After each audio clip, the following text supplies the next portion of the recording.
Aduh, masuk jurusan apa ya? Ya terserah. Ya udahlah, nanti aja lo kepilih lagi. Nggak tahu. Udah, nanti aja lah, hidup dulu lah.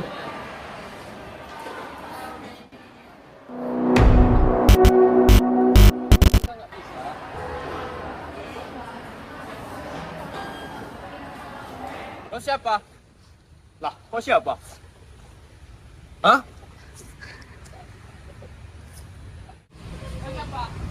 Kau siapa? Halo. Bingung mau masuk jurusan apa? Masuk teknik sipil Unri aja. Benar tuh, di Fakultas Teknik Universitas Riau memiliki berbagai fasilitas yang mendukung kegiatan mahasiswa dan mahasiswinya. Yang pertama, di gedung yang biasa kita gunakan yang disebut dengan gedung C sudah memiliki fasilitas AC dan TV loh. Nah, untuk kamu yang menulis menggunakan tangan kiri, nggak perlu khawatir karena di sini mejanya besar seperti saat SMA. Benar sekali. Nah, di Teknik Sipil Unri untuk mahasiswa baru program studinya terbagi menjadi dua. Ada strata 1 dan diploma 3. Nah, di strata 1 memiliki berbagai laboratorium untuk membantu mahasiswa teknik sipil dalam belajar. Laboratorium Ilmu Ukur Tanah. Laboratorium ini mempelajari terkait pemetaan dengan pengukuran tanah seperti sifat, koordinat, hingga perilaku pada wilayah konstruksi pembangunan. Laboratorium Mekanika Tanah dan Batuan. Di lab ini nantinya kita akan mempelajari keseluruhan yang ada di tanah hingga ke bawahnya dan diuji, dianalisis untuk menentukan fondasi dan teknik pembangunan konstruksi. Laboratorium Jalan Raya. Di lab ini kita akan meneliti terkait material aspal hingga perancangan jalan seperti pada jembatan, komplek perumahan, hingga jalanan yang ada di perkotaan. Laboratorium Teknologi Bahan. Berbagai jenis struktur dan material pembangunan akan dipelajari di laboratorium ini, seperti penulangan hingga penggunaan baja. Laboratorium Studio Gambar. Meja gambar lengkap dengan pelengkapan manualnya tersedia di sini. Walaupun sekarang sudah menggunakan laptop dan komputer, tetapi laboratorium ini juga digunakan di awal perkuliahan untuk mengasah keterampilan dan ketelitian desain serta gambar dari mahasiswa. Laboratorium Hidroteknik. Pada laboratorium ini, kita akan mempelajari terkait pembangunan yang berhubungan dengan perairan, seperti irigasi hingga drainase. Dan yang terakhir ada bidang manajemen konstruksi, berfokus pada perencanaan, pelaksanaan, pengawasan, dan pengendalian proyek konstruksi supaya lebih efisien dari segi waktu, biaya, dan kualitas. Nah, selanjutnya untuk laboratorium D3. Yang pertama itu adalah laboratorium kerja kayu. Di sini, mahasiswa D3 akan melakukan praktikum pembuatan bahan-bahan konstruksi dari kayu, seperti kusen pada kayu, pola, hingga kuda-kuda atap kayu. Yang kedua itu ada laboratorium kerja batu. Di sini akan membahas terkait material batuan yang tentunya sangat penting di dunia konstruksi sipil. Mahasiswa akan mempelajari terkait sifat hingga material khusus batuan. Yang ketiga itu ada lab komputer. Beberapa pemrograman sangat dibutuhkan, terkhususnya untuk mengoperasikan aplikasi CAD yang membantu konstruksi sipil dalam merancang dan mendesain bangunan. Lab komputer inilah yang membantu mahasiswa dalam mempelajari aplikasi tersebut. Yang keempat itu adalah pumpling. Di sini akan mempelajari terkait pipa dan saluran air sehingga dapat menciptakan suatu instalasi jaringan air.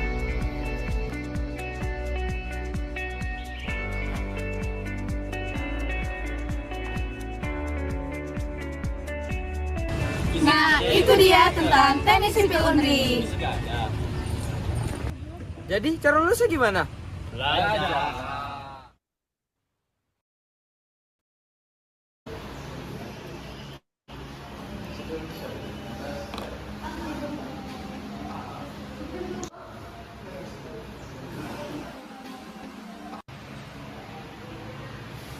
Eh, ayo daftar teknik sipil Unri.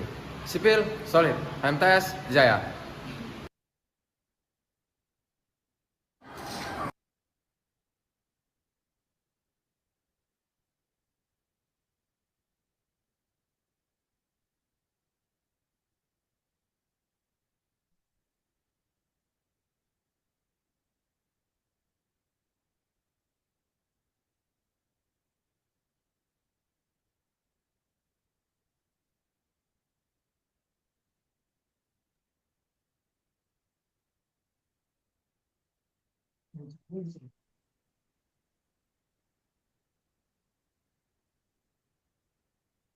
Halo,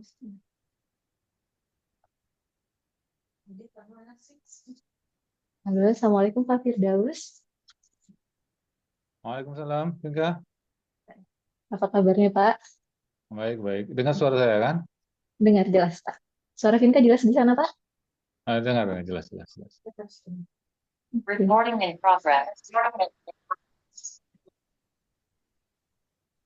Benar.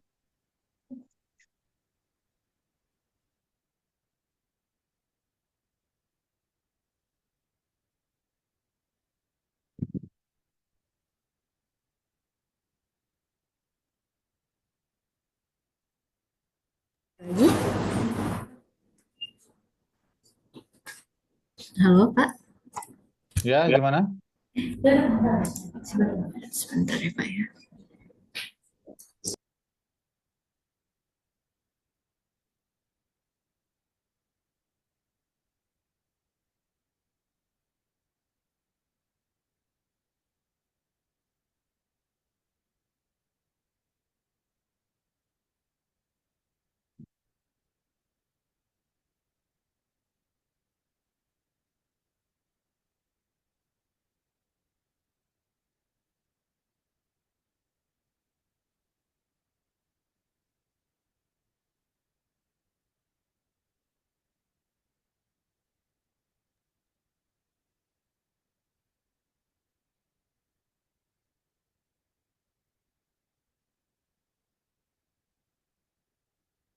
Pak Firdaus, ini sambil menunggu ketua jurusan ya Pak ya. Sebentar ya Pak. Boleh. Mhm. Gimana di sana Pak? Lebih seru daripada di era PP ya Pak ya? Sama aja. Oh, sama aja. Sama aja. Nah, di mana-mana tuh tempat kerja tuh sama. Sering saya lihat riwayat Bapak, kayaknya Bapak emang hobinya ke Qatar ya Pak ya? Balik lagi ke Qatar.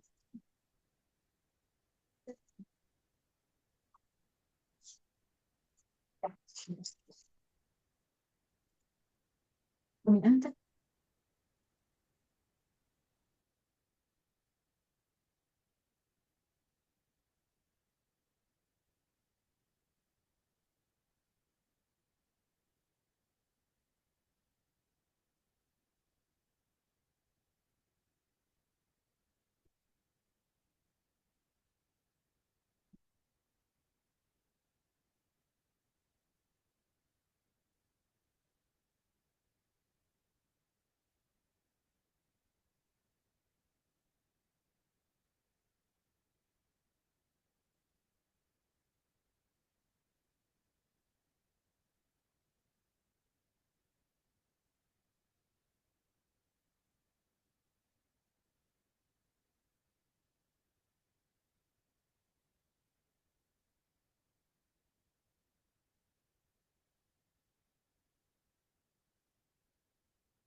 Aduh, masuk jurusan apa ya?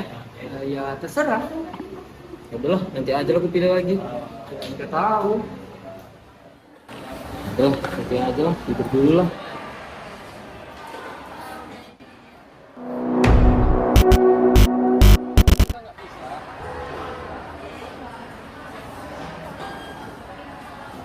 Kau siapa? Lah, kau siapa? Hah? Kau siapa?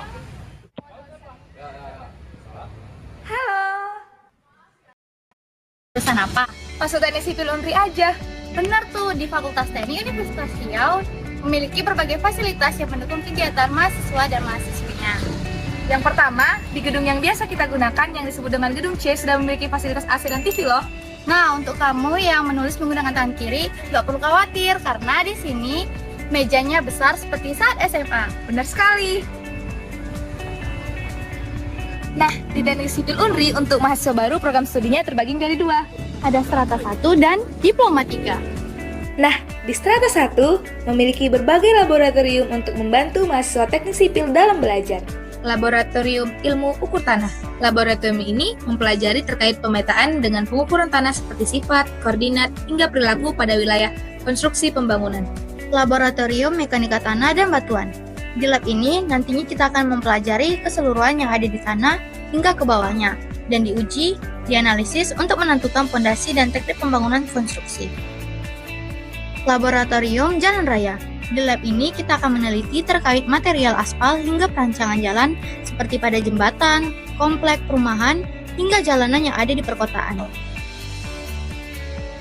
Laboratorium Teknologi Bahan. Berbagai jenis struktur dan material pembangunan akan dipelajari di laboratorium ini, seperti penulangan hingga penggunaan baja. Laboratorium Studio Gambar.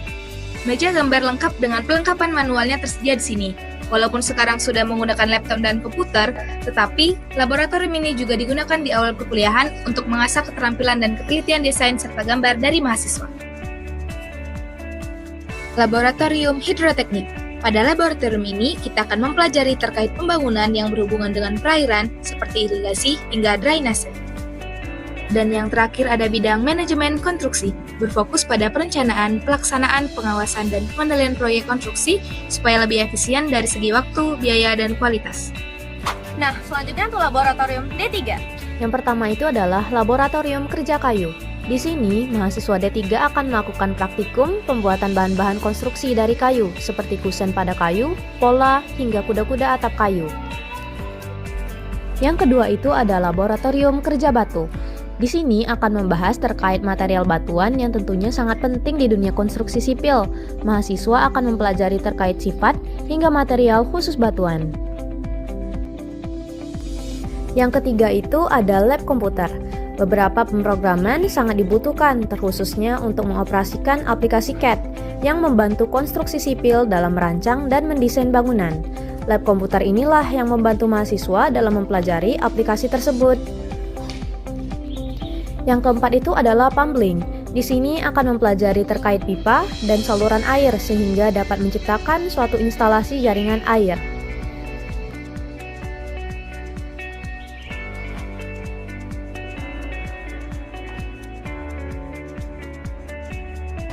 Nah, itu dia tentang Teknik Sipil Unri.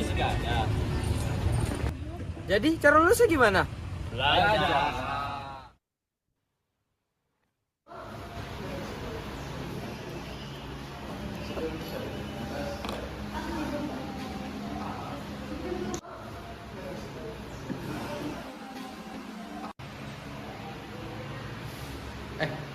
Ayo daftar Teknik Sipil Unri. Sipil, solid. MTS, jaya.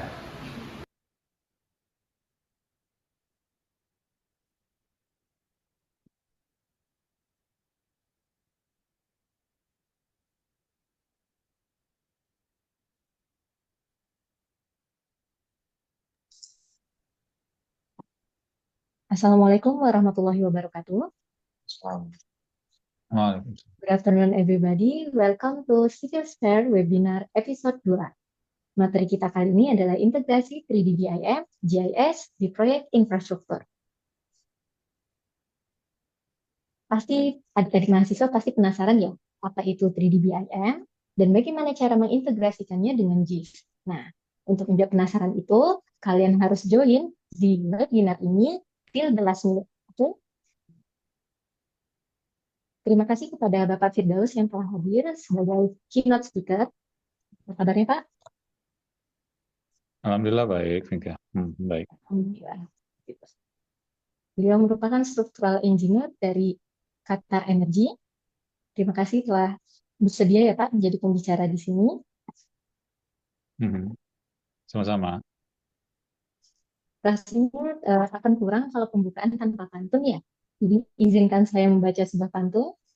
Burung terbang tinggi ke awan, melayang bebas di angkasa biru. Webinar Civil Sphere membuka wawasan teknik sipil Unri semakin maju.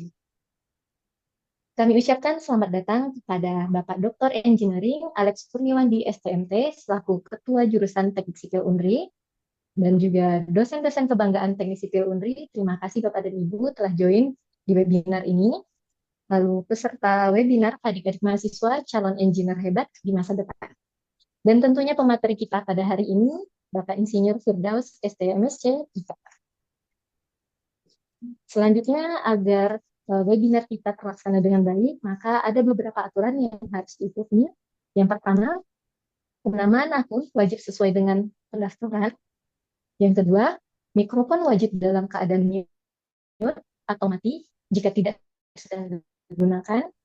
Yang ketiga, kamera boleh tetap dinyalakan dan diharapkan menggunakan virtual background yang disediakan. Yang keempat, jika ada pertanyaan, silakan dikirim melalui kolom chat atau menggunakan fitur press.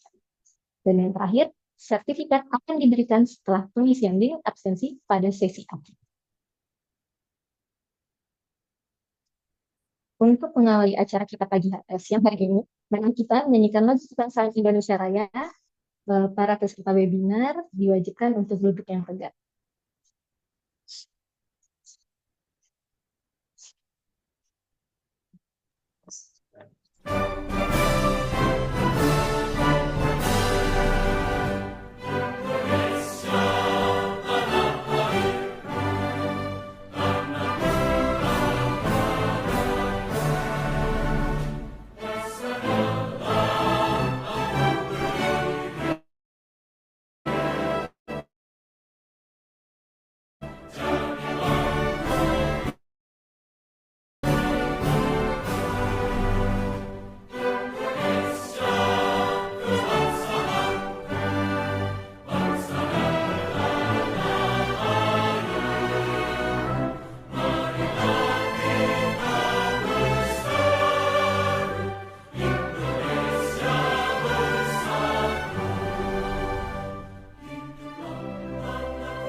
Selanjutnya untuk rekan acara kita, marilah kita berdoa bersama yang akan dipimpin oleh adik mahasiswa kita, yaitu Wahyu Ramadhani. Pada Adik Wahyu, kami persilahkan. Assalamualaikum warahmatullahi wabarakatuh. Sebelum kita memulai acara kita pada siang hari ini, hendaklah kita berdoa. Izinkan saya membaca doa menurut agama Islam. Bagi yang memiliki agama dan kepercayaan lain, harap menyesuaikan. A'udzu billahi minasyaitonir rajim. Bismillahirrahmanirrahim. Alhamdulillahi rabbil alamin. Asrafil anbiya'i wal mursalin wa ala alihi wa ashabihi ajma'in. Allahumma ighfir lil muslimin wal muslimat wal mu'minina wal mu'minat al ahya'i minhum wal amwat birahmatika ya arhamar rahimin. Ya Allah ya Rahman, pada siang hari ini kami berkumpul. Ya Allah ya Rahim, anugerahilah acara kami ini dari awal hingga akhir.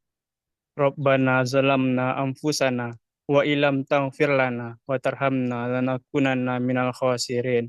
Rabbana atina fid dunya hasanah wa fil akhirati hasanah wa qina azabannar.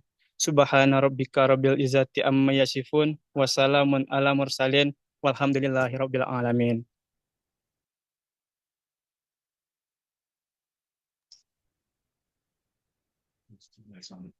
Terima kasih Renata Deswano. Selanjutnya kata sambutan dari Ketua Jurusan Teknik Sipil, Dr. Engineering Alex Kurniawandi, STMT. Kepada Bapak kami persilahkan.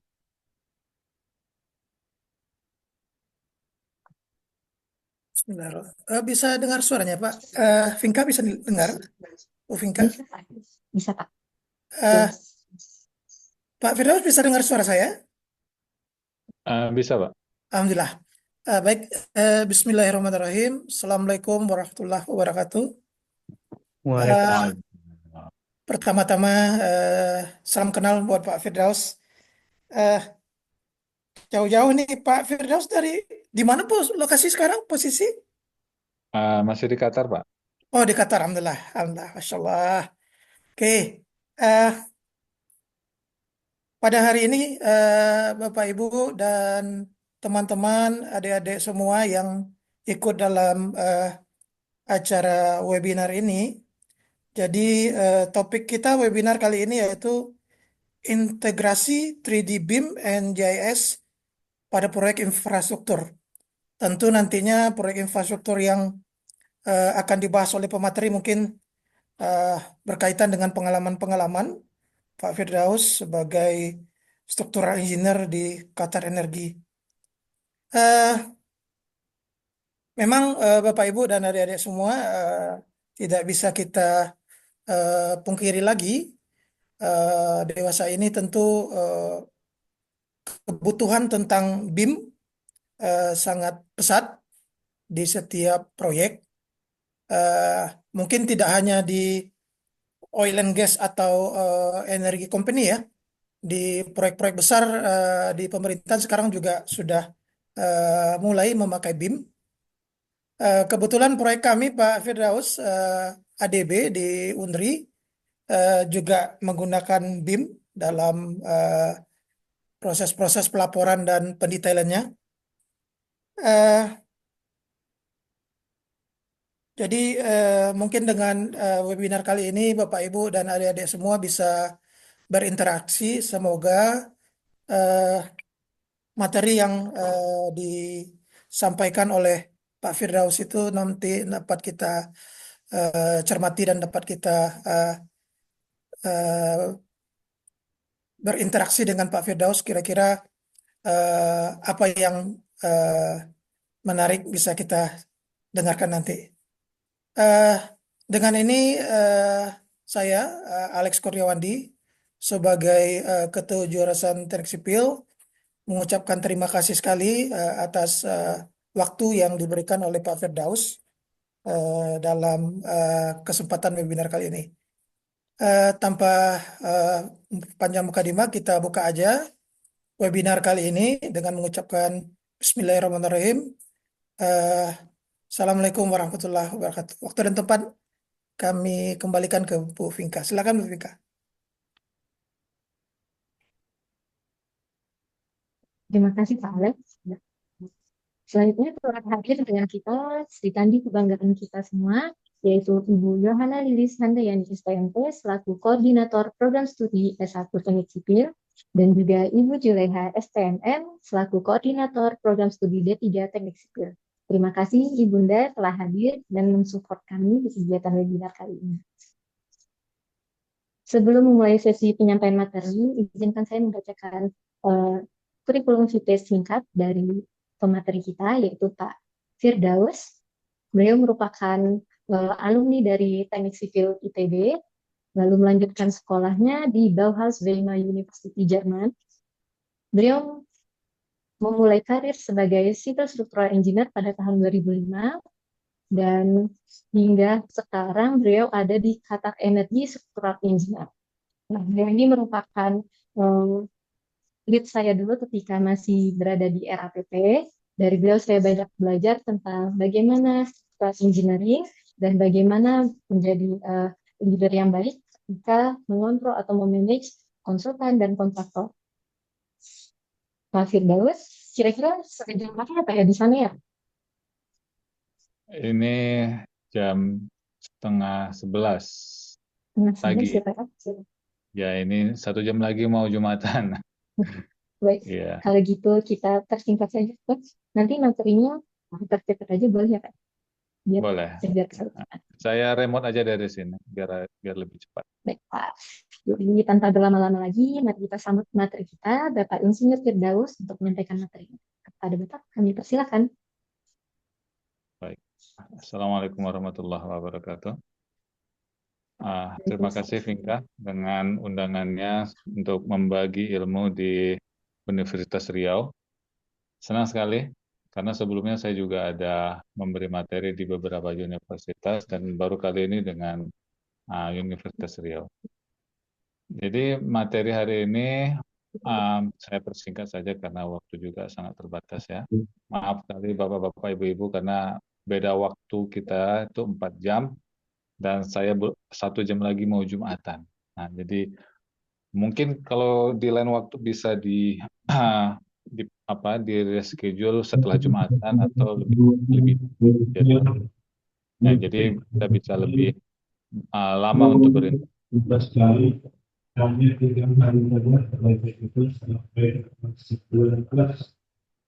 Oke, Vinka dengar suara saya? Halo? Vinka dengar suara saya nggak? Dengar. Oke. Jadi untuk mempersingkat, saya mulai saja. Apa itu integrasi 3D BIM dan JIS? Ya, ini adalah screenshot yang hanya prototipe saja. Bagaimana membuat smart city di Kota Pekanbaru. Nah, ini ada gambar 3D-nya, 3D BIM Jembatan Siak. Ya mungkin Jembatan Siak ya. Nah, oke. Jadi secara overall materi kita hari ini adalah bagaimana memahami apa itu 3D BIM, mengapa kita menggunakan GIS, dan bagaimana mengintegrasikan antara BIM dan GIS, dan beberapa showcase berkaitan dengan integrasi di Kota Pekanbaru yang berkaitan dengan prototype Smart City. Nanti akan saya showcase-kan beberapa menit untuk menganalisa seberapa pentingnya itu Smart City di Kota Pekanbaru. Nah, sebagai dasar, mungkin sebagian sudah memahami ataupun ada yang baru, mungkin ada mahasiswa-mahasiswa yang baru. Nah, jadi apa itu 3D BIM? Ya, jadi secara overall akan saya persingkat ya dari semua deskripsi ini. Ya, 3D BIM itu adalah teknologi baru, mungkin itu baru diluncurkan oleh pertama itu dari SketchUp. Ya, itu tahun 2006 waktu saya masih di UNOPS pasca tsunami. Nah, itu kita itu baru ada produk dari Google namanya SketchUp. Itu mungkin awal dari terbentuknya dari 3D BIM. Nah, setelah itu tahun 2010 Autodesk mengenalkan yang namanya Revit. Revit, Autodesk Revit. Nah, setelah itu ada beberapa produk yang dari Bentley. Nah, apa itu fungsinya? Nah, fungsinya adalah membentuk sebuah struktur, apa itu bangunan, jembatan, ataupun sebuah platform di oil and gas yang bisa di superimpose dengan beberapa disiplin seperti mechanical, electrical, instrumentation. Nah, jadi kalau basic kita hanya single disiplin, misalnya struktur. Nah, kalau kita belajar struktur, tentu kita harus mengetahui apa itu beban yang harus didesain terhadap struktur. Apakah itu beban AC, beban strukturnya platform, atau equipment. Nah, biasanya sebagai struktur engineer kita tidak aware terhadap class detection. Makanya ketika kita membangun, banyak terjadi pekerjaan ulang. Apakah kita membuat lubang untuk pipa, ataukah kita harus membuat fondasi tambahan di atas pompa? Apakah kita harus menambahkan beberapa pipe support sepanjang pemasangan pipa? Nah, hal-hal seperti itu yang sangat penting terhadap engineer untuk memulai sebuah desain. Nah, makanya setelah adanya 3D BIM ini dan juga terintegrasi dengan Primavera. Nah, dulu Primavera itu bentuknya adalah standalone. Nah, sekarang setelah 10 tahun yang lalu ada teknologi namanya Enterprise Project Management, Enterprise Primavera Project Management (EPPM). Dia berbasis cloud. Nah,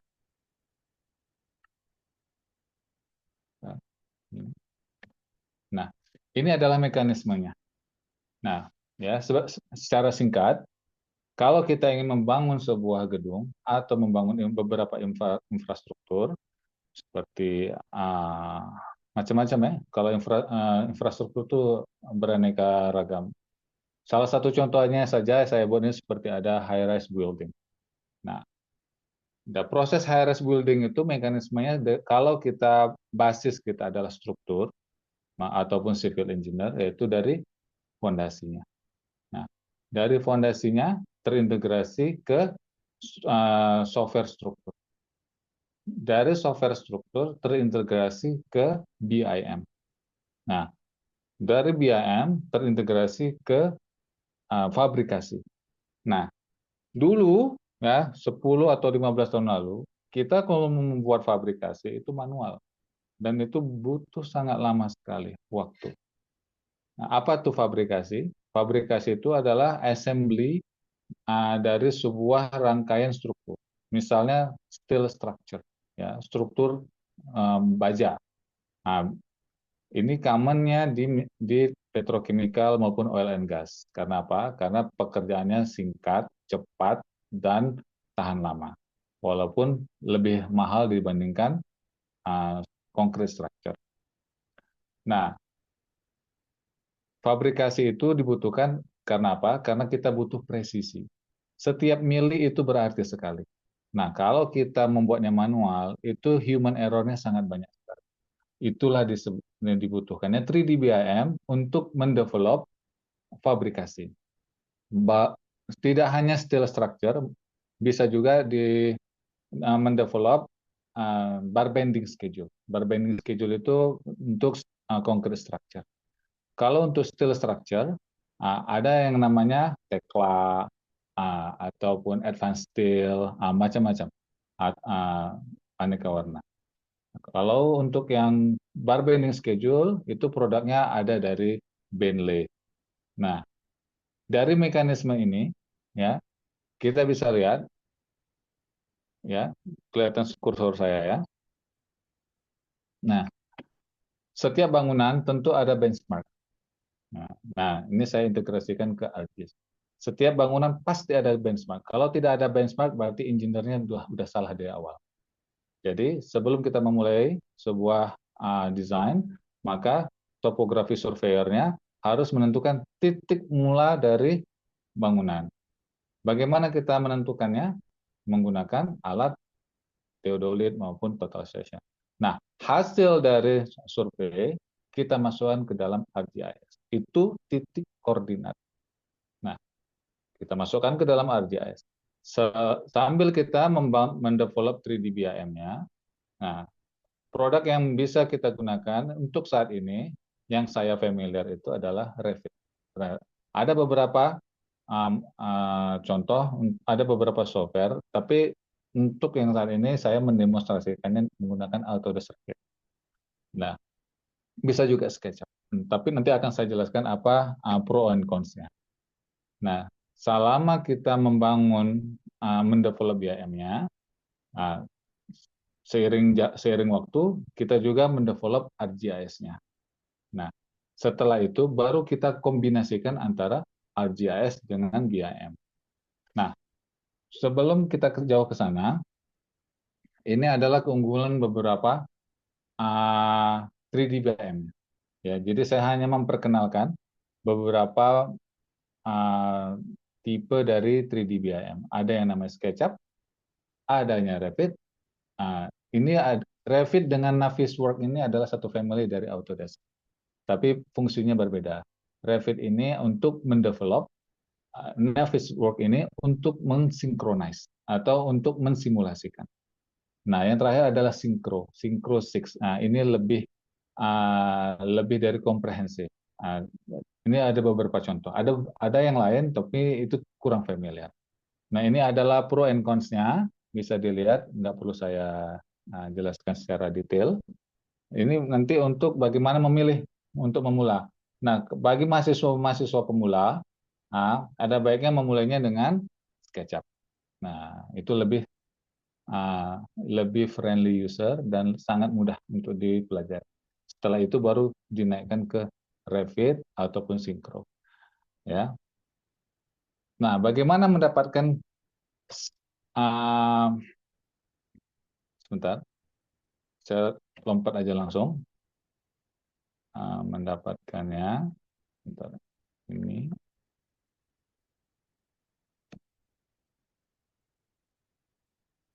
Oke, tadi ini saya memperkenalkan tipikal dari 3D BIM software. Nanti saya jelaskan bagaimana mendapatkannya, data collection-nya. Nah, ini adalah untuk bagaimana kita mendevelop ukuran dari struktur infrastruktur itu sendiri, contohnya bangunan. Nah, kalau kita tidak familiar dengan software, finite element, contohnya seperti Abacus ataupun ANSYS, kita bisa menggunakan yang finite element yang lainnya, yang lebih familiar seperti StatPro ataupun Autodesk. Nah, mengapa ini kita harus memilih? Karena apa? Karena kalau dulu kita mengerjakannya sebagai single file. Artinya kita mengerjakan independen, setelah itu kita mengerjakan BIM-nya terpisah. Itu dulu. Nah, sekarang kita tidak perlu itu lagi. Nah, cukup memulainya dengan pemodelan struktur ataupun dari fondasi, dan itu langsung di-convert ke software yang satu family, misal Autodesk atau Trimble. Nah, mereka ada family yang khusus disediakan dari fondasi sampai fabrikasi. Nah, jadi tidak perlu lagi membuat independent file modeling secara terpisah, dan karena itu akan membutuhkan waktu yang cukup lama. Tapi karena mereka mendevelopnya dari satu family, cukup mendevelop satu model, setelah itu di-convert dari struktur ke 3D BIM, setelah itu di-convert ke fabrikasi. Nah, itu satu line yang metode kerjanya sangat simple, dan license-nya juga jauh lebih murah dibandingkan dari Autodesk jumping ke Trimble ataupun jumping ke yang lainnya atau ke Bluebell. Nah, software-software ini ya, kalau kita di April dulu, ya saya kasih contoh dengan Vinca. Nah, kita vendor-vendor kita tuh ya, mereka menggunakan beberapa tipe. Ada yang Bluebell dari Finland atau dari Sweden, ada yang dari Autodesk. Autodesk itu biasanya itu dari Amerika. Nah, kalau kita tidak familiar dengan software ini, ya sebagai engineer, maka kita menganggap ini barang yang berbeda, padahal barangnya sama, cuman mereknya saja yang berbeda. Nah, biasanya vendor-vendor itu memodelkan satu model saja, misalnya Fiberline. Ini salah satu contoh ya, Fiberline itu dari Finland. Mereka menggunakan Bluebell. Mereka modelkan satu, ya.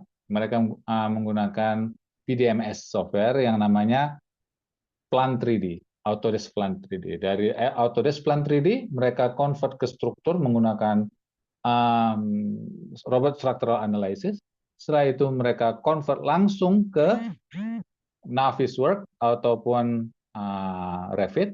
Setelah itu mereka masuk ke Advanced Steel ataupun Concrete Steel. Itu sangat simpel sekali.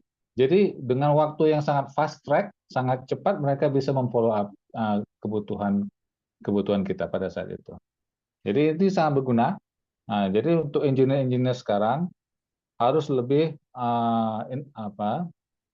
harus lebih berinisiatif memulainya. Kenapa? Karena kalau kita tidak mampu mengikuti teknologi yang terbaru ini, maka akan sangat susah untuk mendapatkan pekerjaan ataupun proyek dari yang major company. Kalau hanya untuk mengerjakan proyek perumahan, saya rasa harus butuh lebih termotivasi untuk proyek-proyek yang lebih besar. Tapi kalau untuk yang kecil-kecil, saya rasa untuk ukuran Universitas Riau harus lebih self improvementnya, self motivationnya itu harus lebih besar. Nah, oke, ini salah satu contoh, ya. Nah, bagaimana mendapatkannya? Sangat simpel, ya. Jadi untuk student-student atau untuk mahasiswa ataupun juga dosen, bahkan saya sendiri yang profesional masih menggunakan yang student license. Nah, SketchUp itu free, ya, bisa di-download. Sangat simpel untuk mendownloadnya. Usahakan jangan menggunakan crack, ya, karena biasanya sekarang ini kalau yang crack ini merusak data kita yang di laptop. Kalau dulu masih bisa ditangani, kalau sekarang sangat berbahaya sekali. Ada yang juga Autodesk Revit. Nah, ada yang desktop. Nah, ini juga gratis. Nah, bahkan saya sendiri menggunakan yang student license, gratis. Nah, jadi sangat simpel sekali. Nah, jadi jangan pikir ini teknologi mahal. Tidak. Ini teknologi yang sangat murah, bisa dipelajari. Belajar di mana? YouTube atau di Google. Nah, kalau bingung, kita bisa nanti akan saya pandu bagaimana memulai dan untuk mendevelopnya. Sangat simpel sekali. Tapi mungkin kalau di awal-awal mungkin agak susah, karena biasa untuk yang awal-awal pasti susah. Tapi setelah kita intens untuk mendevelopnya, insya Allah itu pasti bisa. Nah, bagaimana kita mendapatkan secara instan? Nah, sekarang ini zaman instan. Jadi kita nggak perlu capek-capek lagi, karena ada orang lain yang membangun, yang mendevelopnya, kita cuma copy paste. Ya, dan itu free. Nah, ada yang dari 3D Warehouse SketchUp, ada yang dari BIM Object, ada yang di Library Revit. Ada banyak sekali library yang di luar, yang di Google itu bisa kita download dan langsung kita upload. Tidak masalah. Karena apa? Karena basicnya freeware. Kalau mau yang license mungkin sangat mahal, karena itu adalah engineer. Jadi mereka mendevelop untuk commercial purpose. Lumayan mahal. Tapi selama itu ada yang free, kenapa harus membeli yang komersial? Ini salah satu contoh. Ada yang dari SketchUp, ataupun ada dari BIM. Oke, itu sekilas tentang BIM. Kalau ada pertanyaan-pertanyaan bisa di list out dulu. Nanti di akhir presentasi kita mulai Q&A-nya, walaupun waktu sangat terbatas. Ya. Nah, sekarang mengapa kita harus belajar GIS? Tadi kita belajar BIM, walaupun sangat singkat. Semoga bisa nanti di-review lagi, ya. Mengapa saya harus belajar BIM? Kenapa? Karena saya ingin bekerja saya ingin mendapatkan proyek yang besar dan lebih cepat dan lebih efisien. Satu lagi, menggunakan BIM sangat efisien karena mengurangi manpower dari drafter maupun surveyor. Jangan kecil hati kepada para drafter. Belajarlah, termotivasilah untuk belajar BIM. Karena apa? Kalau manual drafter sekarang memang, terutama yang dari perusahaan Jepang, ya, saya pernah dapat proyek di Jepang, mereka sama sekali tidak menerima drafter yang manual. Bayangkan. Sekarang mereka tidak menerima drafter yang bekerja pakai AutoCAD manual, mereka nggak mau. Kenapa? Lama, walaupun dia expert, tapi tetap lama. Lama dan akurasinya bisa lebih besar. daripada menggunakan BIM. BIM tidak perlu expert menggunakan AutoCAD, manual biasa saja levelnya, tapi produknya jauh lebih bagus, akurasinya lebih presisi, dan waktunya juga sangat cepat. Karena sekali klik dalam hitungan 5 atau 10 menit, semua sudah selesai. Bayangkan kalau menggunakan manual drawing, bisa berhari-hari sampai ujungnya diulang lagi. Nah, bayangkan, udah capek selesai kita kerja, ternyata ada satu yang salah, semua diulang. Itu kalau menggunakan manual. Oke, sekarang GIS. Nah, GIS ini dulu adalah produk NASA. Ya, seingat saya itu produk NASA sudah lama. Nah, mereka mengembangkannya dari NASA dan NOAA untuk aerospace maupun dari geologi. Correct me I'm wrong. Jadi kalau GIS ini produknya ada yang freeware di awal ya, 15 tahun yang lalu saat saya master, ada 2 versi yang diperkenalkan, ada yang freeware maupun ada yang license. Nah, mengapa kita harus belajar GIS? Nah, biasanya GIS ini dipakai untuk anak-anak geodesi, untuk melakukan pemetaan, terus untuk melakukan tata kota ataupun planologi, arsitektural. Tapi lebih banyak digunakan oleh anak geodesi ataupun geologi untuk yang onshore maupun yang offshore. Ini sangat penting sekali. Nah, secara sekilas untuk berkaitan dengan BIM, hal yang paling penting dalam GIS ini yang berkaitan dengan BIM adalah apa? Elevasi dan titik koordinat. Itu saja. Masalah yang lain itu harus kita diskusikan dengan disiplin dari planologi, bagaimana cara menata letak kota, ya. Nah, itu tidak bisa single disiplin, itu harus multidisiplin. Tapi berkaitan dengan BIM itu sendiri, yang kita butuh hanya satu, benchmark, including elevation. Jadi elevasi itu penting, dan juga benchmarknya. Nah, titik koordinat bangunan single koordinat dan orientation. Nah, kalau itu kita tidak tahu, kita harus belajar dari awal dulu. Apa itu GIS? Bagaimana kita mendapatkan koordinat yang tepat? Ya, itu salah satunya. Nah, kalau kita pikir dulu, mungkin dulu GIS itu kesannya sangat eksklusif ya.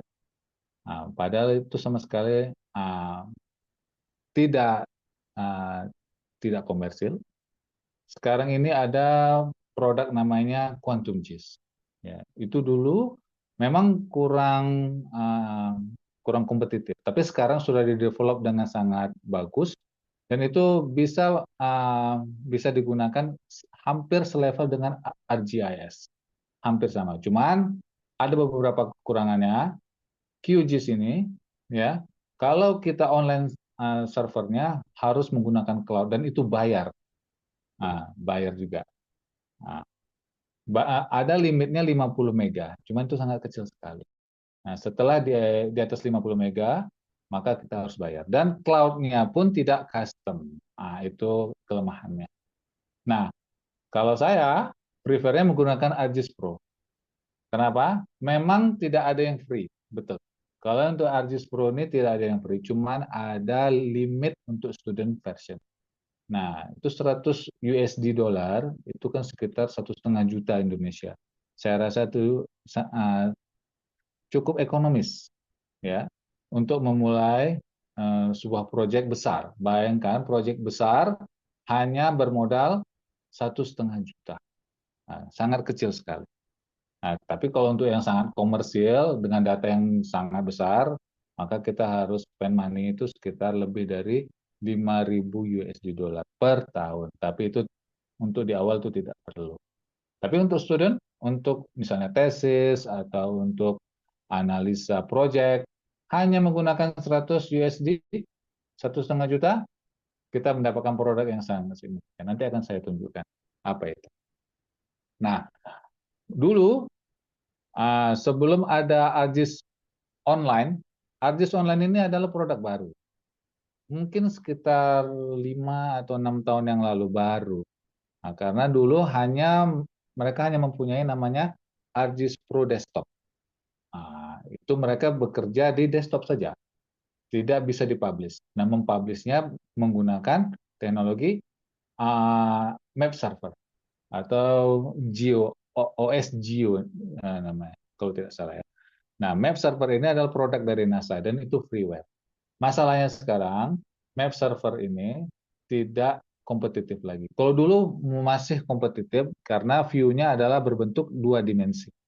Nah, sekarang teknologinya kurang di-develop dan tidak ada, belum bisa mendukung 3 dimensi.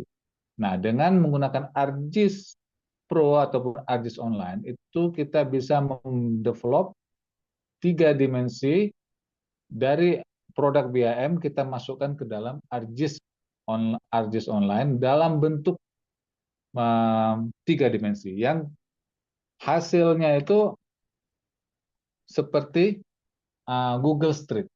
Google Street yang bisa customize. Bayangkan, kalau kita buka Google Street itu kan foto-foto saja. Nah, tapi kalau menggunakan ARGIS Online ini bukan foto, tapi seperti kita tuh berada di dunia yang baru. Kita berdiri di gedung itu, kita bisa 360 derajat, dan kita bisa custom gedung itu. Kita rubah-rubah bentuknya, kita bisa. Nah, kalau Google Street, kita tidak bisa ngapa-ngapain dengan Google Street itu. Tapi dengan ARGIS Online, kita bisa customize semua produk yang ada di dalamnya. Nah, ini ada beberapa link penting kalau kita ingin memulai secara instan ya. Nah, kalau kita nggak ada data awal yang mau kita mendevelop, misalnya Kota Pekanbaru, kita mulai dari mana ya? Nah, ini ada beberapa link yang bisa kita gunakan untuk mengekstrak data. Nah, nanti bisa di-download, kita coba sendiri, download. Mungkin ada beberapa yang sudah di take down. Nah, semoga ada beberapa yang masih aktif. Ini saya belum cek. Ini udah lama. Ini library saya untuk mengekstrak data-data dari pemerintah. Ada dari Minerba, ada dari BMKB, ada dari biggo.id, macam-macam. Ada dari BNPB juga. Nah, tinggal diklik, download. Klik, download. Nah, ada juga dari NASA, ada dari USGS. Untuk mau data gempa, yang dari 1900 sampai sekarang, bisa juga. Datanya data GIS, bayangkan aja. Jadi titik koordinat gempa, setelah itu ada shake map-nya, zona gempa, zona kehancuran gempa, shake map istilahnya, zona getaran gempanya itu ada, dan respons spektrumnya juga ada. Sangat lengkap sekali. Dan datanya dalam bentuk GIS. Nah, ini ada satu contoh cara mengekstraknya dari Google. Ya, kalau kita menggunakan QGIS, ada namanya plugin Quick OSM. Nah, kalau mau tahu caranya, ini saya sudah buat tutorialnya tahun lalu, 2 tahun lalu nggak salah, kita ada juga exercise dengan beberapa universitas. Ada rekamannya, bisa di-download di channel ini. Oke, bisa nanti diklik sendiri, ya, bisa di-share slide-nya nanti ya, Pinka. Nah, ini waktu udah sangat terbatas ya. Oke, mengapa kita harus mengintegrasikan antara 3D BIM dan GIS? Nah, seperti yang saya bilang tadi, kalau kita pernah lihat Google, kita pasti sering lihat Google Street. Tapi apakah kita bisa mengcustomize Google Street itu? Tidak, itu hanya view-nya saja. Nah, mungkin yang mengcustomize itu adalah pihak Google-nya sendiri. Nah, kita dengan mengintegrasikan ini, kita bisa menjadi pemilik Google itu sendiri. Seperti Google. Kita buat sendiri, kita customize sendiri, kita rubah-rubah sendiri, dan kita bisa mempresentasikannya kepada klien. Ini loh proposal kita. seperti ini nanti Kota Pekanbaru sekitar 10 tahun yang lagi, 20 tahun lagi. Nah, dengan menggunakan teknologi ini, kita bisa menentukan bentuk gedung di setiap sisi, dan kita bisa membentuk kontur cut and fill-nya seperti yang kita inginkan. Nah, dan juga kita bisa membuat search engine itu sendiri.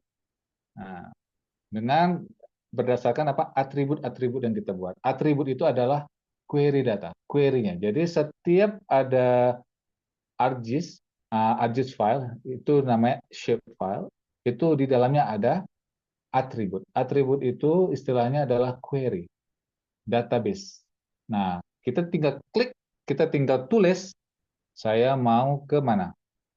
Kantor, atau UIN, atau Universitas Riau. Langsung dia menavigasikan ke lokasinya.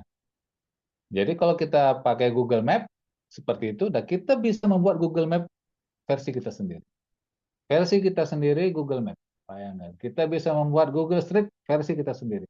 Menggunakan apa? 3D BIM dan GIS. Harus terintegrasi. Kalau tidak terintegrasi, itu menjadi ya single platform sendiri. Tidak ada bentuk yang lebih interaktif laginya. Nah, juga kita kalau misalnya ada project, ya, kita bisa mengintegrasikannya dengan apa? Primavera Cloud. Bukan standalone Primavera, tapi Primavera Cloud. Nah, itu nanti bahasannya sangat panjang. Kita nggak sampai ke sana. Dan juga butuh waktu yang sangat lama untuk membahas itu. Oke. Nah, ini alurnya. Kita buat dua modeling dari BIM dan GIS. Ya, ada modeling 3D BIM, ada modeling GIS-nya. Setelah itu kita pastikan masing-masing model untuk 3D BIM itu ada benchmark, untuk yang GIS-nya ada koordinat, tapi dalam bentuk UTM. Kenapa harus UTM? Kenapa bukan geographical? Karena dalam pemodelan 3D BIM, kita hanya bisa menentukan lokasi dalam unit meter atau milimeter atau inch atau feet. Kita tidak bisa menentukan posisi bangunan itu dalam bentuk degree. Nah, itu mengapa kita menggunakan UTM. Nah, kalau ada yang bisa menentukan benchmark bangunan dalam model dengan format degree, tolong kasih tahu saya. Saya juga bingung cara membuatnya. Nah, setelah itu disinkronize dua model itu. Nah, apa itu synchronizing-nya? Koordinat kedua model itu harus sama. Kalau salah, berarti itu tidak sinkron. Nah, kalau betul, maka letaknya pasti tepat. Nah, setelah itu kita upload setelah disinkronize filenya dalam bentuk macam-macam. Ada SPS, LPK, ada dalam bentuk DAI, macam-macam. Ada 3DS. Nanti kalau kita lebih detail ke dalamnya nanti akan saya ajari. Nah, setelah itu diupload dalam bentuk single file dalam versi ArcSyn, istilahnya ArcSyn. ArcSyn itu adalah bagian dari ArcGIS yang untuk pemodelan 3 dimensi. Nah, maka terbentuklah dia objek yang telah terconvert. Setelah itu kita publish ke dalam ArcGIS Online. Nah, di dalam ArcGIS Online itu kita bisa custom, kita bisa relocate, dan privilege-nya juga bisa kita pilih-pilih. Apakah itu boleh diedit oleh semua orang atau hanya view. Nah, jadi ada beberapa opsi yang dibuka di dalam produk ArcGIS Online. Nah, ini kita masuk ke studi kasus Kota Pekanbaru ya. Nah, ini screenshot.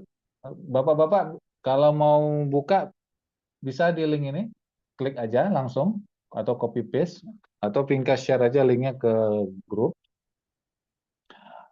Oke. Nah, ini format view dari administrator. Ya. Format view yang Bapak Ibu buka, itu tidak seperti ini, karena apa? Ada editornya di sini. Nah, bisa Bapak lihat ada editor. Sebelah sini tuh, scroll saya kelihatan nggak ya, Pinka? Nah, di sini ada editor, nanti saya tunjukkan. Nah, ini ada format DAI. DAE ini adalah format dari SketchUp. Nah, ini adalah jembatan Siak, kalau nggak salah ya. Ini namanya jembatan Siak. Nah, ini data jembatan Siak bukan saya model, tapi saya ambil dari 3D Warehouse SketchUp. Modelin sendiri bisa, cuman butuh waktu yang cukup lama ya. Modelingnya itu sekitar mungkin 1, 2, 3 hari, ya itu kan wasting time. Nah, untuk mau cepat, ya ambil aja dari 3D Warehouse SketchUp. Setelah itu diupload.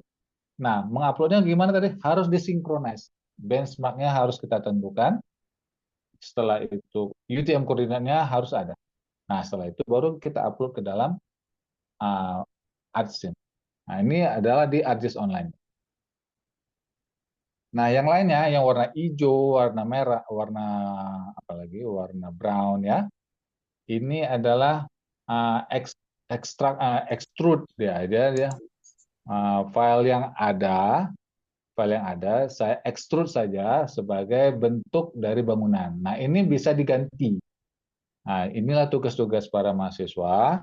Nanti para dosennya suruh mahasiswanya buat modelkan 3D BIM dari setiap bangunan, yang hijau, yang brown, coklat, ya, yang coklat, mau nanti bisa warna pink segala macam. Nanti tinggal diganti. Nah, bukan warnanya diganti, tapi shape-nya ini ganti. Nah, bentuknya diganti. Karena ini kan masih bentuknya ada yang square, ada yang rectangular, trapezial. Jadi ini kedepannya bisa di-assign kepada mahasiswa-mahasiswa yang di Universitas Riau untuk mendevelop ini ke depan. Jadi ini nggak bisa kerja single site. Sangat besar sekali. Bayangkan semua bangunan di Kota Pekanbaru harus dikerjakan oleh satu orang. Nggak mungkin, impossible. Nah, makanya dibutuhkan mahasiswa-mahasiswa yang bisa menjadi volunteer ke depannya. Nah, ini salah satu contoh ya. Kalau yang di atas ini, karena dia dibentuk dalam bentuk SketchUp. Kalau SketchUp, dia satu package saja. Nah, jadi satu bangunan itu saja yang bisa kita edit. Nah, itu kelemahannya. Kalau kita menggunakan Revit, dia per elemen, bayangkan, per elemen. Jadi misalnya ini cuma salah satu contoh. Pak Firdaus. Ya, mau habis ya? Ya, bapaknya keluar. Izin sebentar ya, Pak. Kenapa? Halo? Pinka? Halo? Halo, Pinka?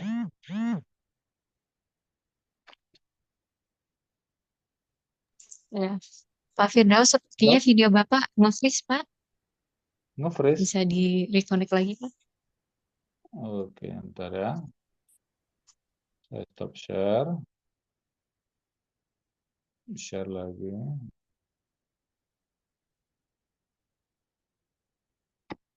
Oke, udah? Bisa?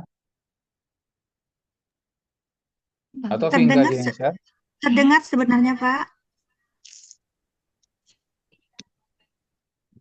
Udah bisa? Bisa. Ini tulisannya Firdaus has started screen. Sudah bisa. Gimana? Sudah Saya bisa, lanjut Pak? kan? Lanjut, Pak. Oke. Nah, bedanya kalau kita menggunakan Revit, produk yang bisa kita edit itu per elemen. Bayangkan, per elemen. Bahkan anchor bolt, nut, itu bisa kita customize. Itu bedanya. Kalau pakai SketchUp, dia dianggap satu package. Misal satu bangunan, satu package. Kalau mau dibuat lebih detail, kita harus pilah-pilah elemennya. Jadi per file. Nah, itu jadi lebih rumit. Nah, kalau pakai Revit, kita nggak perlu pilah-pilah karena di dalam file itu sudah terpilah-pilah. Jadi cukup diklik elemennya. Misal yang saya di foto ini ada BIM.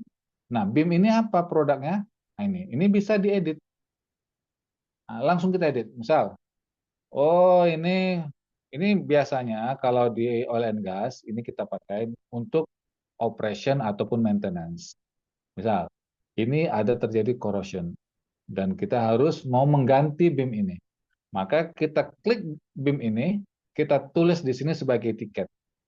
Tiket, tulis to be replaced. Dan itu terkonek dengan SAP. Nah, SAP itu adalah produk untuk yang istilahnya apa ya, RO, request order, untuk kontrak engineering. Nah, itu bagian dari kontrak engineering. Jadi kalau kita membuat work order, kalau kita bekerja di plant misalnya di April ataupun di Sinarmas, di maintenance department itu ada namanya work order. Work order itu adalah kita membuat request kepada manajemen untuk melakukan sesuatu, untuk mengizinkan kita melakukan sesuatu. Nah, dan itu yang menjadi bahan untuk diajukan ke kontraktor. Itu namanya request order, RO. Nah, jadi kita tinggal klik materialnya apa, beam atau kolom atau bracing, kita tulis di situ, ya, dan kita request langsung ke kontraktor untuk memperbaikinya. Jadi lebih spesifik, jadi kontraktor tinggal buka file SAP-nya, tinggal klik, langsung menavigasi ke lokasinya. Bayangkan aja. Jadi lebih sangat simpel sekali. Kalau dulu kita hanya membuat penjelasan lokasinya di mana, misalnya di fiberline apa, terus lokasinya di mana, sangat complicated. Tapi dengan metode ini hanya kita mengklik elemennya, maka itu akan keluar navigasinya. Secara otomatis semua orang bisa mengetahui lokasi secara presisi, elevasinya juga. Begitu. Nah, bagaimana dengan search engine? Nah, kalau yang di view-nya yang saya kirim itu linknya, itu coba diklik, itu di sisi kanan atas itu bisa ada bentuknya kayak search. Nah, tulis saja di situ kantor. Nah, itu menjadi search engine sendiri. Nah, dan ini search engine ini bukan berkaitan dengan Google, nggak ada. Ini hubungannya dengan atribut yang kita buat sendiri di dalam shapefile. Nah, jadi kita membuat directory, kita membuat database directory sendiri, sehingga kalau kita klik di sini, kita pilih salah satu, dan itu akan menavigasikan ke lokasinya. Kita kasih contoh. Ini salah satunya. Nah, ini salah satu contoh bagaimana memindahkan gedung ini. Jadi misalnya kita ada master plan, kira-kira gedung ini nggak layak dipakai. Jadi apa kira-kira? Oh, kita akan memperbesar gedung ini, atau akan kita pindahkan gedung ini, atau kita demolis saja gedung ini. Kita delete filenya, hilang, dan kita bangun yang lain. Nah, itu bisa menggunakan ini. Kalau dengan Google Street itu nggak mungkin. Kenapa? Karena memang view saja. Tapi kalau di Google servernya mungkin mereka bisa melakukannya, tapi kita tidak punya akses. Nah, dengan mengintegrasikan 3D BIM dengan JIS, kita bisa membangun database versi kita sendiri dengan format Google Street. Nah, contohnya ini ada gedung sendiri. Ini gedung ini bukan gedung yang ada, nggak ada. Ini gedung saya tambahkan sendiri dari Google, dari SketchUp. Saya ambil datanya dari SketchUp, saya masukkan ke dalam ini. Ada itu gedung. Nah, mungkin ini ada planning ke depan, misalnya bangun hotel di suatu tempat di jalan mana? Jalan Pepaya nih. Jalan Pepaya itu di kota Pekanbaru ya, Pinka ya. Nah, misalnya ini yang depannya ini kan kota, ini gedung gubernur yang warna brown itu. Nah, di depannya kita misalnya mau bangun apartemen atau bangun apa gitu. Nah, kita bisa langsung mensimulasikannya, letaknya di situ. Nah, apa efeknya? Berapa bangunan yang akan dipindahkan? Dan bagaimana akses jalan ke gedung itu? Nah, itu akan menjadi diskusi yang sangat panjang sekali, tapi setidaknya kita bisa memulai dengan memodelkan gedung itu sendiri ke dalam GIS. Nah, kita coba buka, ya. Sebentar saja. Ini nanti link-linknya bisa dilihat sendiri ya. Oke, kita buka. Ini versi contohnya ya. Saya klik gedung ini. Ini versi ini. Oke, edit. Ini versi administrator. Ya, saya klik ini gedungnya yang tadi. Ya, tergantung internet aksesnya ya. Nah, di sini custom. Nah, misalnya kita mau tulis di sini gedungnya apa? Nah, hotel. Bisa. Tinggal update. Selesai. Nah, itu salah satu contoh. Kalau mau kita rubah-rubah gedungnya bisa klik. Nah, misalnya ini putar. Mau kemana ini? Terus mau kita pindahkan, bisa. Mau kita demolish, delete pun bisa. Tapi saya nggak mau delete, nanti aja. Ini salah satu contohnya.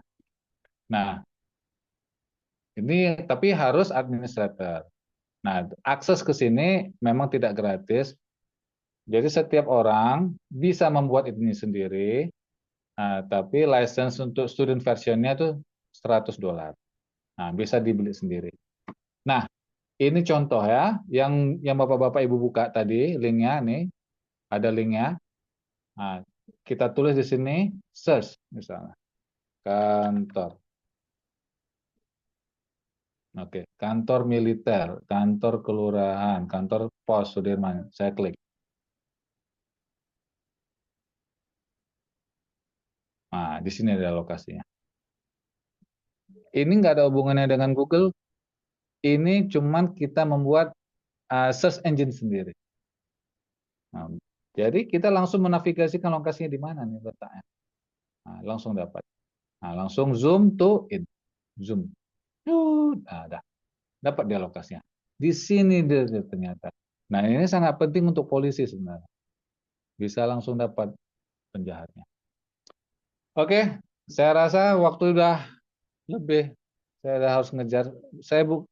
Kalau ada pertanyaan bisalah 5 menit, Tingkah.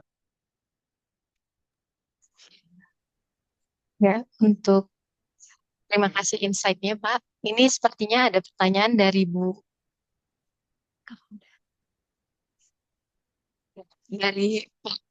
Pak Rido, Rizky Rido, silakan.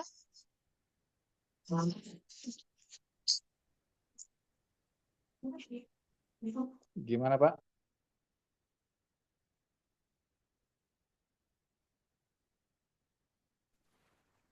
Suaranya Pak nggak kedengaran Pak?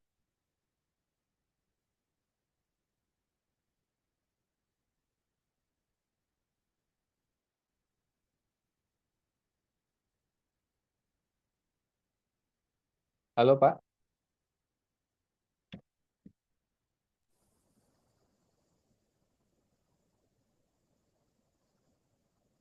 Tingkah?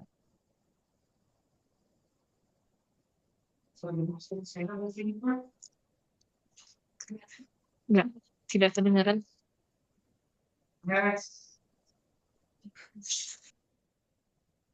Halo? Sebentar ya, Pak.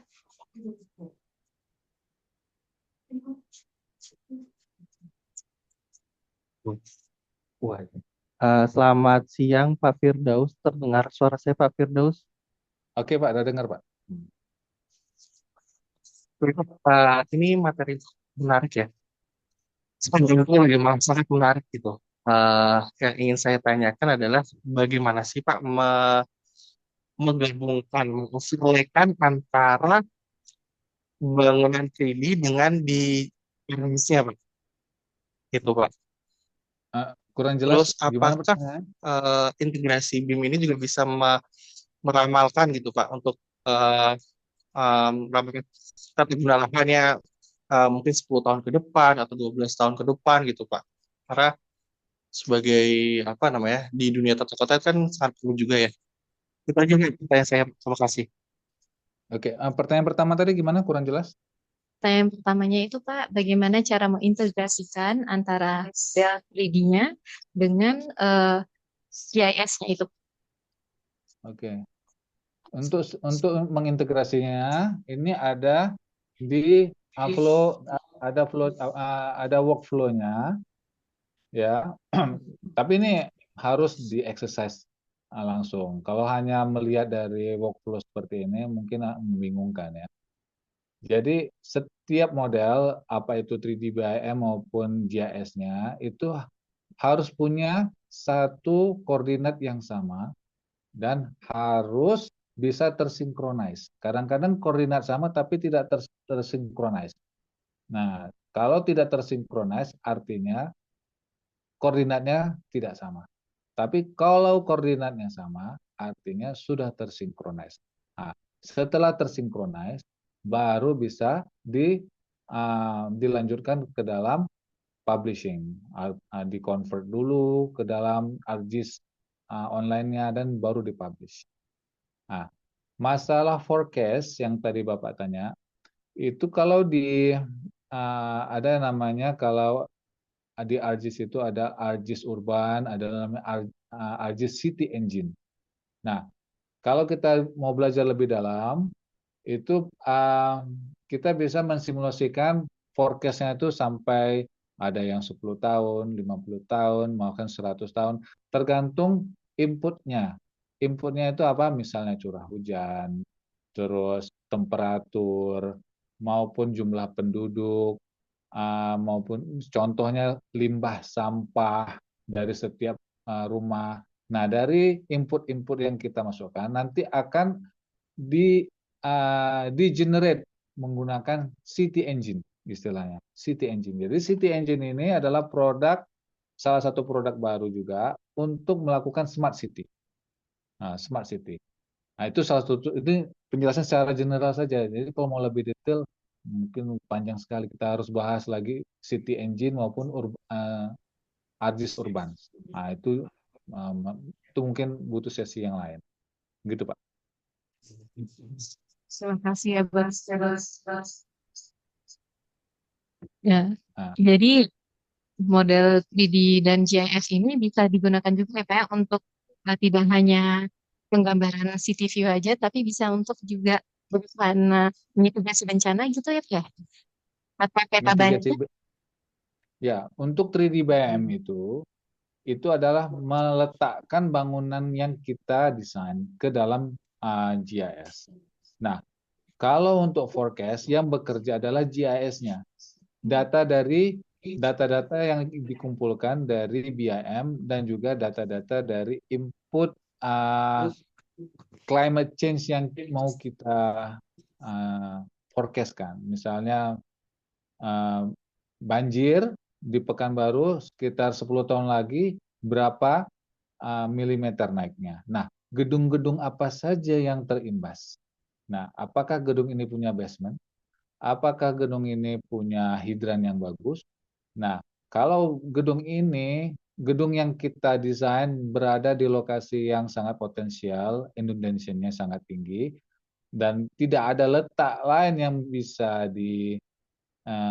dipindahkan, maka gedung ini harus diredesign dengan mengoptimalkan bagaimana fungsi pompanya, apakah harus melakukan retaining wall terhadap efek dari banjir. Nah, hal-hal seperti itulah yang harus dipertimbangkan oleh seorang engineer maupun dari BIM modeler untuk menentukan bentuk dari gedung itu sendiri, karena itu berkaitan dengan forecast yang kita input ke dalam ArcGIS City Engine. Apakah itu flood levelnya, apakah itu misalnya kebakaran, efek dari kebakaran hutan segala macam, dan ini akan berkaitan dengan wind direction-nya.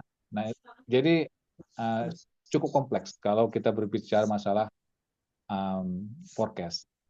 Tapi itu bisa menggunakan City Engine maupun Urban.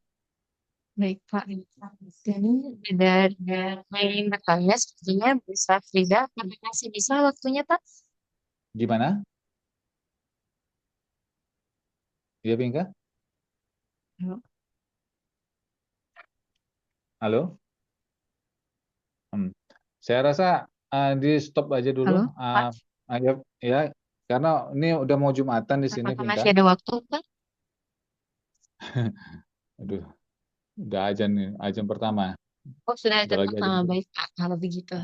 Oke. Hmm. Untuk Musafida, nanti aja Ibu ya.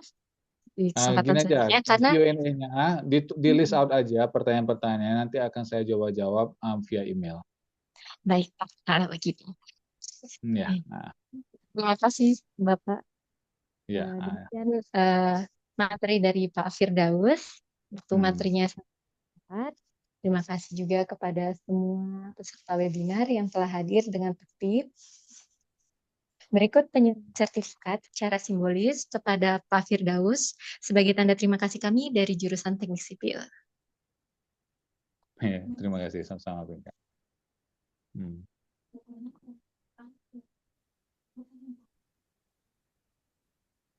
Izin screenshot ya Pak ya. Mohon di open cam Pak.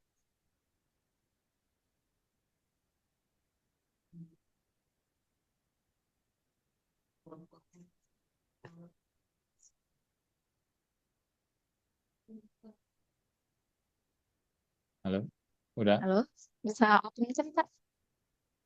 Kameranya? Belum. Mau di screenshot Pak. Oh, udah. Sudah. Udah. Oke. Di kita saja atau di tempat lain? Ya. Bapak ini foto kamera Bapak masih belum terlihat Pak. Hah? Masa sih? Jaringan kita. Dari tadi on? Oke Pak, kalau gitu di screenshot saja.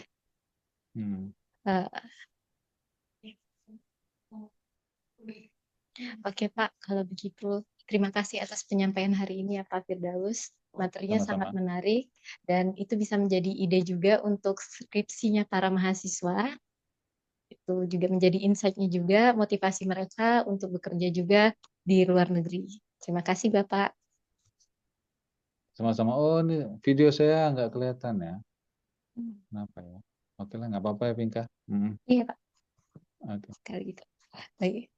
Untuk semua peserta disilahkan open cam. Kita akan melakukan sesi foto bersama.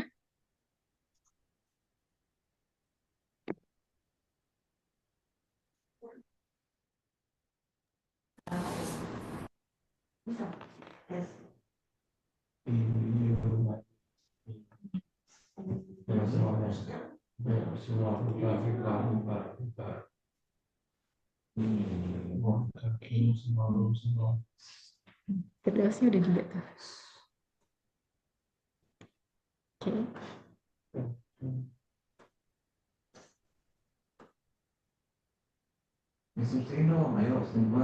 Ayo teman-teman semuanya, mohon open cam-nya dulu. Kita akan sesi foto bersama. Oke, sudah semua ya? 1, 2, 3. Oke, sekali lagi ya. 1, 2, 3. Untuk slide selanjutnya, mohon Pak open cam semua.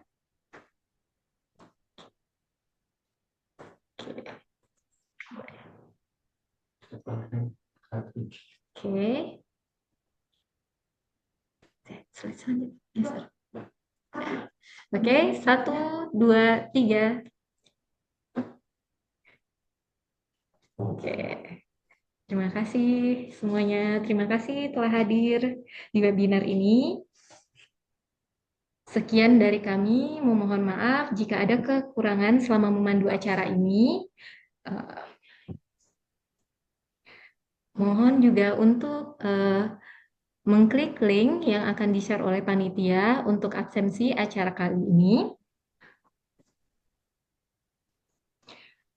Izinkan saya menutup acara webinar kita dengan sebuah pantun. Sinar mentari telah usai, membawa harapan untuk hari baru. Webinar Civil Fair telah selesai, ilmu yang bermanfaat, amalkan sepanjang waktu. Nantikan kami di webinar Civil Fair episode berikutnya. Civil Fair Empowering Civil Mind Together. Iya. Terima kasih Pinka ya. Ya. Ya Pak, terima kasih Pak Firdaus. Assalamualaikum. Waalaikumsalam Pak. Terima kasih Pak Firdaus. Terima kasih ibu-ibu yang telah hadir, Bu Jo, Bu Lilis, Bu Sri, terima kasih.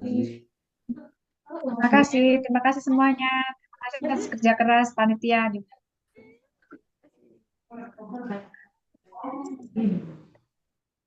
Semua